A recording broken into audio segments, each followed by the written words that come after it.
Muy buenas tardes, estimados estudiantes de el módulo de química. Vamos en el día de hoy a explicar cuáles son los temas que vamos a abordar en nuestra asignatura.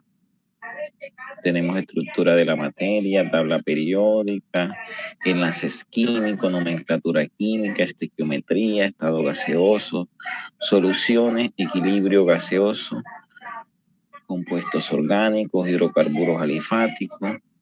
Estos 11 temas vamos a tratar en lo posible de que sean amenos. No nos vamos de pronto a preocupar por la complejidad de la química, sino que vamos a tratar de comprenderla de la forma más sencilla posible y pidiéndole la sabiduría al Todopoderoso.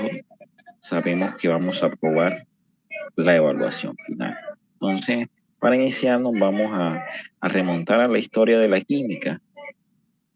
Por allá, el año 500 antes de Cristo, el primero de pronto que habló de algo relacionado con la química fue Empedocles, que habló de los 4 elementos, pero sin saber él de que al hablar de aire, fuego, tierra y agua, estaba tratando en algo la química.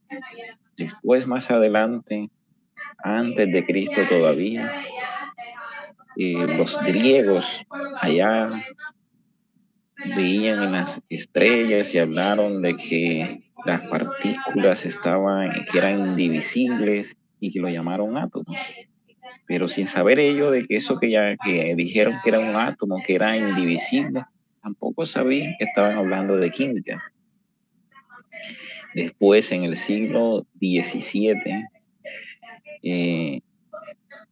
los alquimistas fueron pronto los primeros en que hablaron un poco más de la química, teniendo algo de noción que era química. Sin embargo, pues lo relacionaron con el elixir de la juventud, otras cosas que de pronto en sí no tienen nada que ver con la química, pero bueno, hablaron un poco de ello. Después se habló de un principio de que toda sustancia al ser sometida al fuego contiene unos principios,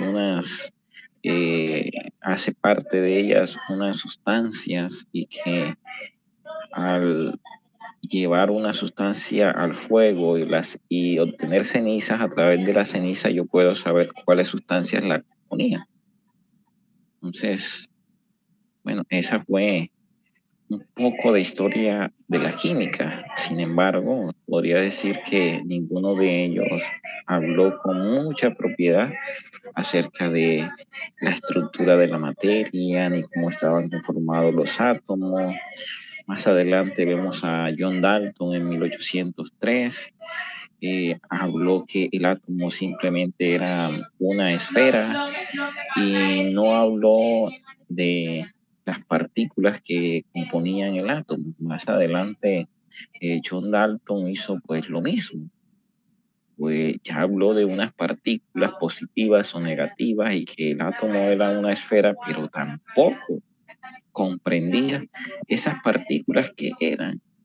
Tampoco pues pudo determinar cuál era el nombre de esas partículas. Pues después, más adelante, Rutherford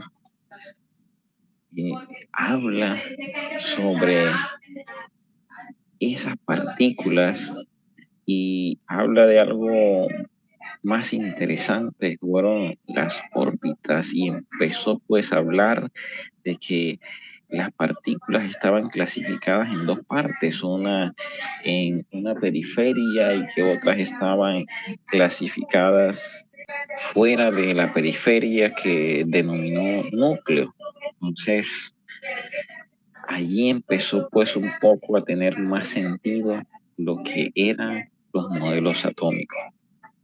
Entonces, después, en el año 1913, Bohr empezó pues a darle un poco más de forma a esos modelos atómicos y entonces empezó a resaltar lo que eran los niveles y subniveles, y allí pues empezó por último el surgimiento de un modelo cuántico donde se empezó a hablar de unos 4 números, que el número cuántico principal que indica el nivel de energía se representa por la letra n.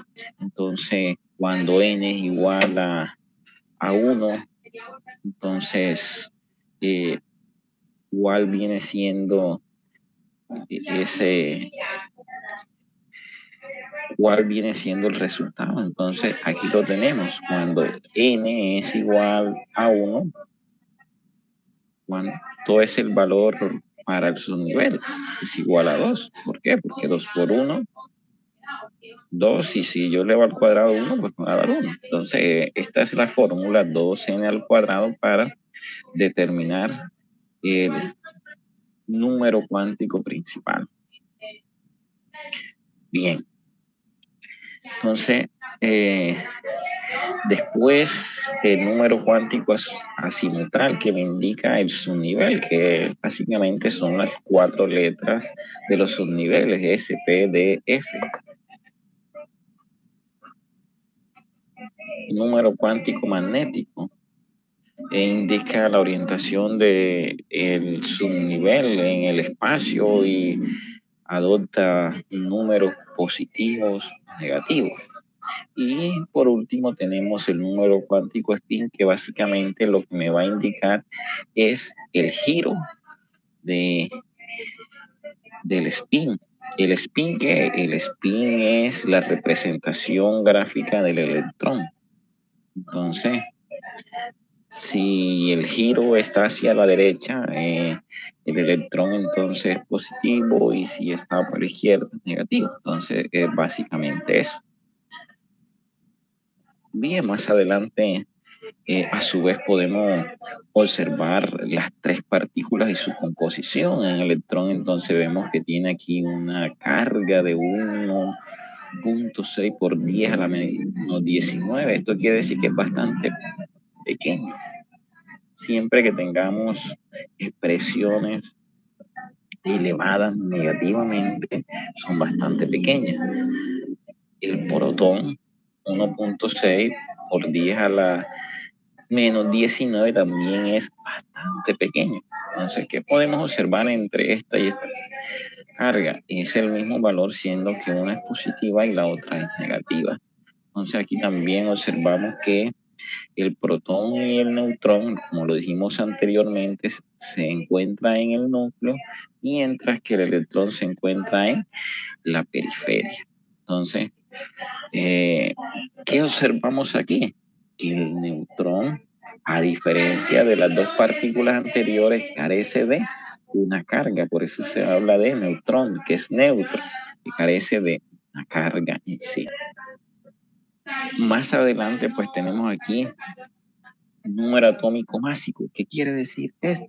Esto es bastante sencillo. Debemos irnos a la tabla periódica y tener presente que cada uno de los elementos de la tabla periódica tiene un número que los identifica en sus cédulas, así como no hay 2 números de cédulas en Colombia, así tampoco ningún elemento de la tabla periódica tiene el mismo número atómico.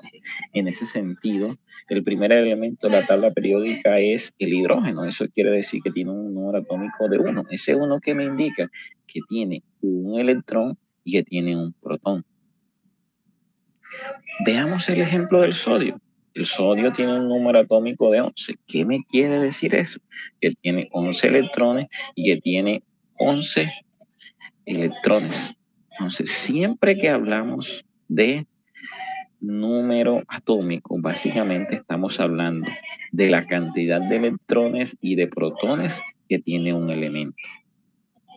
Bien, pero ¿de dónde podemos determinar el número máximo? Pues sencillo, ya sabiendo el número de electrones que tiene un elemento, le sumo el número de protones que tiene y me da como resultado el número másico. Aquí pues lo tenemos, 11 electrones del sodio más 12 neutrones del sodio, pues me da 23 como número másico. Entonces así lo podemos también determinar para el oxígeno. Entonces, número atómico 8, pues ya sabemos entonces que tiene 8 electrones y que tiene 8 protones. Y en este caso coincide también con la cantidad de neutrones. Entonces, si tiene 8 neutrones y 8 electrones, entonces va a tener un número másico de 16. Bien, más adelante entonces vemos un término que es un isótopo. ¿Qué son isótopos? Aquellos elementos que tienen el mismo número atómico. Pero, ¿cómo así que aquellos elementos que tienen el mismo número? O sea, es el mismo elemento, siendo de que ese mismo elemento tiene una variación del número de neutrones. Entonces tiene la misma cantidad de átomos, perdón, el mismo número atómico, pero ¿qué me va a variar? El número de neutrones. Entonces, esto es el protio, el deuterio, el trito, son ¿qué? Isótopos del hidrógeno. Entonces, usted no conoce en la tabla periódica un elemento que se llama el deuterio, ¿no? Son variedades del hidrógeno. Entonces, son estructuras variantes del hidrógeno que tiene la misma cantidad de masa de número atómico, pero me va a variar ¿qué? El número de neutrones. Entonces, veamos el siguiente ejercicio. Por ejemplo, el deuterio más conocido tiene número atómico 1, entonces ya sabemos que tiene un electrón y un protón. Y entonces, como tiene un electrón y tiene también un neutrón, me va a tener un número másico de ¿cuánto? De 2. A diferencia del tritio, tiene la misma masa, que es el mismo número de electrones y el mismo número de protones. Entonces ya sabemos que al determinar la masa, sumo el número de electrones más el número de neutrones. Tiene un electrón más 2 neutrones, pues entonces tiene un número másico de ¿cuánto? De 3. Entonces, de esa manera ya sabemos que determinamos el número másico de un elemento. Bien, después tenemos pues la configuración electrónica. La configuración electrónica pues es bastante sencilla. Nos vamos a guiar aquí por esta flechita para determinar pues cuántos electrones hay en un compuesto. Entonces aquí vemos así, si lo vamos a trabajar, 1S, 2S, hacia arriba, 2P, después entonces hacia abajo, 4S, después viene 3P, después 3D y así que lo vamos trabajando. Bien, entonces antes de finalizar, deseamos observar por lo menos un ejercicio. En estos videos vamos a ir desarrollando poco a poco algunos ejercicios de nuestra evaluación para que ustedes vayan teniendo conocimiento cómo está conformada nuestra evaluación final. Bien, aquí entonces nos está hablando en la primera pregunta, dice, el azufre cede más rápido los electrones de su último nivel de energía, ¿por qué? Entonces, para determinar eso, es necesario que nos vayamos a la tabla periódica y que determinemos cuántos electrones tiene el azufre. Para saber eso, entonces, ¿qué hago? Me voy a la tabla periódica y miro cuánto es su número atómico. Entonces vamos a mirar el número atómico del azufre. Y vamos a determinar su configuración electrónica.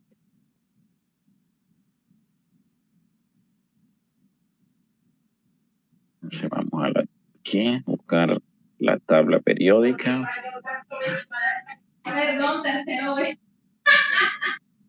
Y aquí tenemos la tabla periódica.